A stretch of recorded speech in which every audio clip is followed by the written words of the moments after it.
We're preparing our kids for their future, not our past.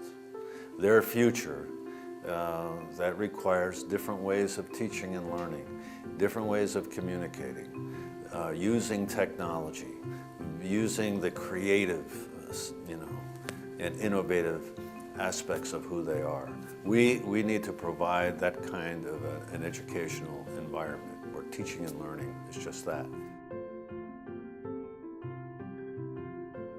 A year ago, October of 2011, I was still stuck in the mode of how am I going to introduce all these systems at this brand new campus. And we're talking the systems of bells, intercom, video broadcast, cable TV, digital signage.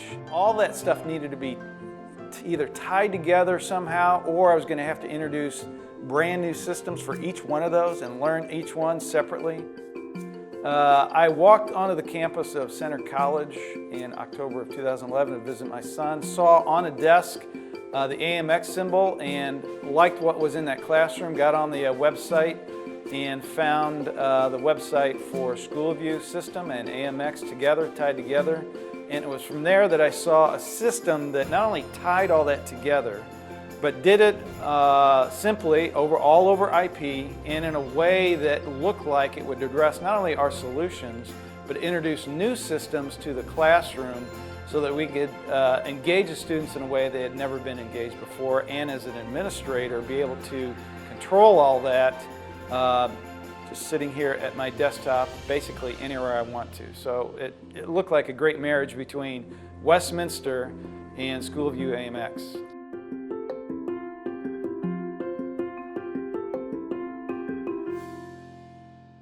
Teaching in the 21st century has its challenges because we have a lot of students that require a lot of different input, a lot of different informational sources going in and out all their different ports. So we have this system that we have has helped us as teachers. It gives us a great amount of flexibility to try to hit as many senses as possible with these kids. They get a lot of I don't have to just be a teacher that just stands up there and lectures. Using the wall display, I can come over to projector controls and I can hit the on laptop button and my laptop comes on. I've plugged into the video source and so it's showing up on my board. I can go into local sources and I can find the campus video. If campus video has been made and we're supposed to watch it at a certain time of day, I can go and plug that in and we can watch it when it's convenient for me. I can go to video sources and I can go to Cable Tuner 1 or Cable Tuner 2 that's already been loaded up with a DVD and show it. Maybe one class is wanting to show one DVD to all the 7th graders. We can do that through that source. And there's also a Blu-ray player as well. I can control my volume controls over here by going down or up and just dragging the button. And I can also mute it in case I needed to speak to my class while we were in the middle of a lab. The ease with which you can flow in and out of a presentation, the ease with which you can flow in and out of, in my case, showing kids what's going on is great. And I can use it in multiple ways because I can turn things off, turn things on really easily. I don't have to be wheeling around carts or organizing things, aiming things, those kind of deals that, gosh, you spend 30 seconds trying to flip something on and then a kid kicks it, kicks the cart, there's another 30 seconds and all your kids are lost. Now, it doesn't happen. I enjoy having everything right there in a little box or right there, easily accessible right by my desk, where I don't have to go look for an old shoebox that I've got with old wires or cables in it. Everything is right there and I can plug right into my desk. So it's been very convenient in that way. Well, the one thing that Han Kim, he's been able to, he takes his iPhone out and he'll get into the remotes, just like the administrative panel on his iPhone. And if we just want to do a page or a test someplace, he can do it right from there. All the stuff that I can do on my desktop, he can do right there on his iPhone.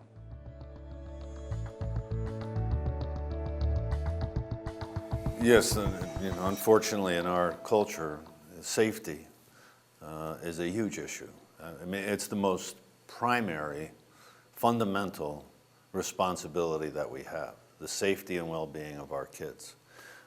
When we're entrusted with the lives of these young people, when parents, a mom and a dad, bring their sons and daughters to us, they're entrusting their lives with us. When we designed this campus, we did so with safety in mind. That's why we have one front door.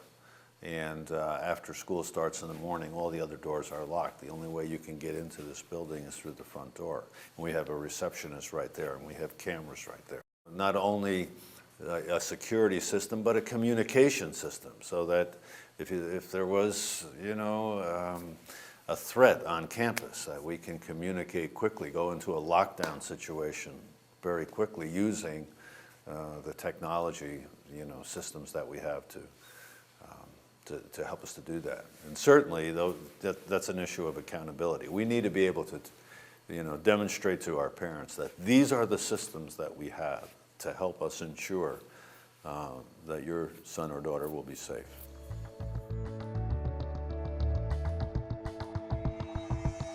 We have 100 projectors going on in the classrooms right now. And in the past, the problem has always been that nobody ever turns it off. And so, although it was difficult to measure exactly what the cost was energy-wise, but when you walk in and at the old building, if you had 50 projectors that were still on, not only the energy that was wasted, but we were changing out bulbs left and right. So $150 a bulb, and you were changing it out, you're doing that multiple times a year. It was costly.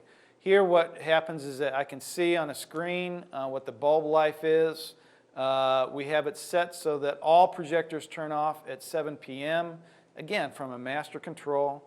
I don't have to walk around, turn anything off. I can see it on screen, online, and if there needs to be minor adjustments, I can do it all from the screen again.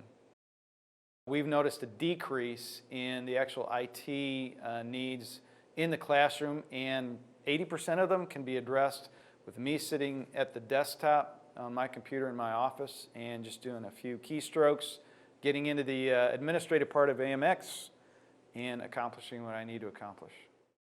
At this point, if you're trying to decide on systems, whether it's one of these or two of these or three of these, the first question I would say is that do you have do you have Cat 5 or IP all the way to all your classrooms? Well, yes.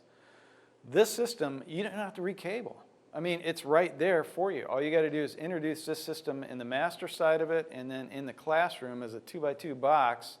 There's no cabling because you're running over IP for the most part, and now you've just introduced not only the two systems you want, but you now have the ability to scale up at your leisure or when you have the time or the money to the various other systems that they have here. So yes, there's a significant return on investment when it comes to using technology to conserve, to communicate, and to save time just with the efficiency of what digital communication provides.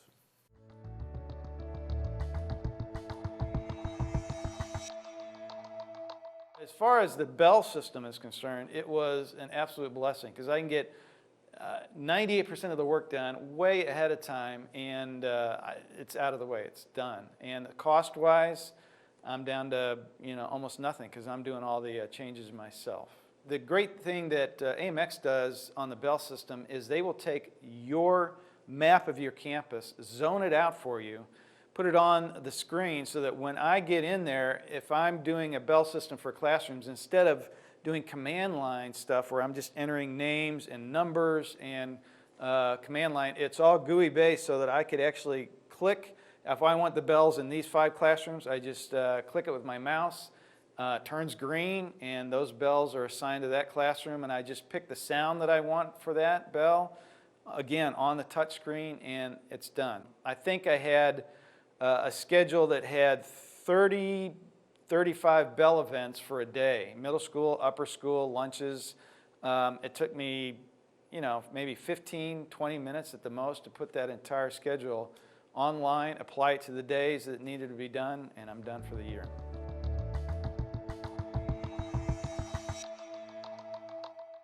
So my biggest fear was we were going to get all these new systems online, and at the same time we're trying to train people, we're also trying to learn it, and then also trying to introduce new curriculum and the ways to use it in the classroom. It was a daunting task.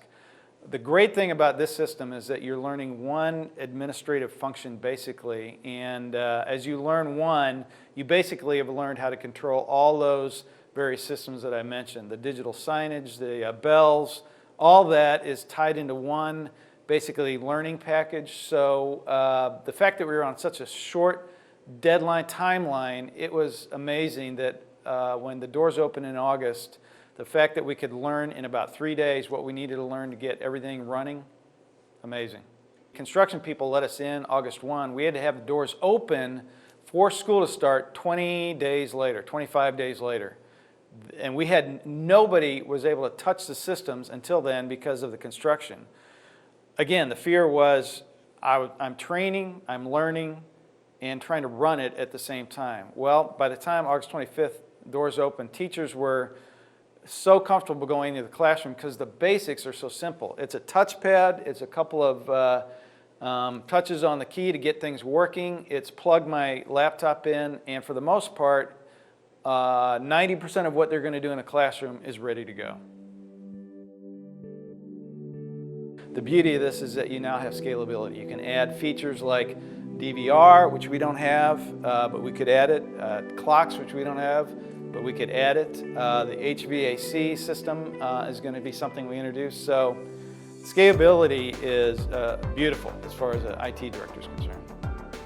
To me, the most compelling thing was that this was a system that would give us the infrastructure that we could build on, so that there would be, flexibility. We could make changes down the road as technology, continues to change and improve. So that to me was most compelling. When Kent described this system as one that was going to give us basically, the backbone that would then enable us to, kind of, so that, when I'm retired and, we don't have to down the road all of a sudden come up with another $5 million to redo everything that we did, that we would have a backbone to build on. That was to me the most compelling issue. What we've done here and what y'all have been able to bring to us, it's very big, it's very sweeping, but it's very simple at the same time. Adding technology into the classroom will not take a bad teacher and make them good overnight. And it won't take a good teacher and make them excellent overnight, but it can take almost anybody and make them a little bit better. It's not the silver bullet. Kids aren't going to learn because of technology, it's because of what the teachers do with it. And when you've got a tool that's easy for teachers to use and implement, then you've got a win-win.